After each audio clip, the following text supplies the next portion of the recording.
Good morning, you little gerbils. So, in today's video, we're gonna take a little trip down memory lane. Yeah, back when you guys all rocked mullets and wore tight jeans. Cause we're gonna go all the way back to 7 years ago. Now, do any of you remember what was happening 7 years ago? Well, we didn't have to wear face masks. Brandon Prost was a Hab. Hockey Junkie was living in Alberta soaking up the oil patch. And the Habs 7 years ago to the date were preparing for the Eastern Conference Finals against the New York Rangers. Now, won't you look at that, huh? 7 years already. So today we're gonna talk all about that year, and let me know in the comments section if you guys enjoy this kind of video, as I normally don't do flashbacks like this, but I figured, hey, maybe now is an appropriate time considering we're all about to hit up the playoffs again. But first, before we begin, if you guys are a fan of the Habs or just good old-fashioned Douglas Murray mustache rides, please consider subscribing to my channel as I upload hockey content daily and would really enjoy if you Neanderthals decided to tag along for the ride. Now, 2014.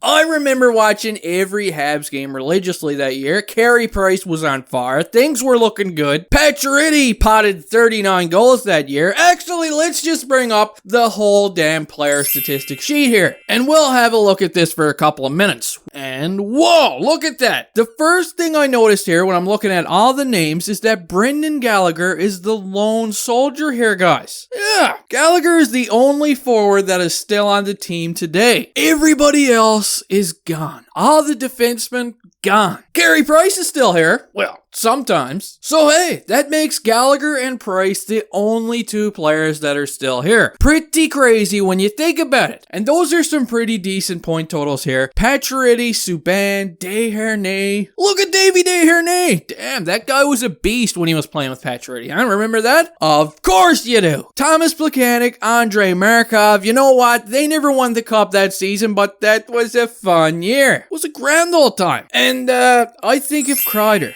if he didn't trip into Carey Price causing that injury, maybe something magical could have happened. And I gotta say, whether you like PK Subban or not, the guy brought so much electricity to the team back in the day. The aura of energy surrounding this guy was just unbelievable. Every time the puck was on a stick, the fans would erupt. Sometimes I tend to forget just how good he actually was when he was a Hab until I hit up the old YouTube platform here and begin looking up some highlights. Remember that goal against Colorado when he went around the net and just deked the pants off of everybody in the building and then scored a beaut? Yeah, that was some good stuff. So, do you miss any of these guys? Huh? I'm not gonna lie, I'm guilty. I do miss some of them. I do miss this team. That was a fun run. You gotta admit. 7 years have passed, boys. And just for shits and giggles, do you guys think that the team we have today is better than the team we had back then? I'm just curious. I want to know where you guys stand here. Does this bring back any nostalgia at all seeing these names or these pictures? Or, are you glad that we moved on from these guys rather quickly? Because you gotta admit, that team went pretty far in 2014, and it didn't take long for Comrade Bergevin to just, throw a freaking grenade in the locker room and blow that shit up. There are so many highlight videos from the 2014 playoffs here on YouTube, and they're all pretty exciting. It did get me kind of amped up watching the big playoff performances from guys like Rene Bourque, who was just an animal in the playoffs for some reason. Del Weiss had some big goals. Subban was on fire. That breakaway goal he scored against Boston.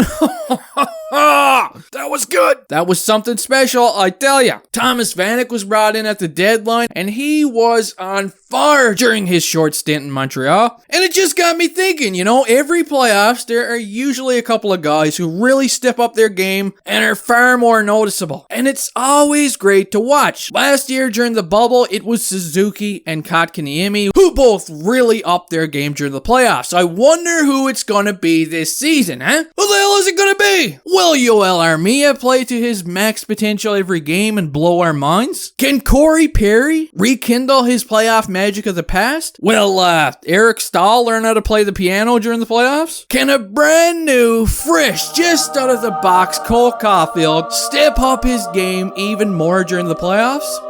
A guy can dream, right? A guy can dream. Anyway, guys, that does it for this video. It was probably a bad choice on my part, but hey, I enjoyed looking back on the little run the Habs went on during 2014, and I felt like it was a good time to reflect, considering we're about to enter the playoffs again, just to bring back some memories. I hope you animals enjoyed, and I'll see you next time.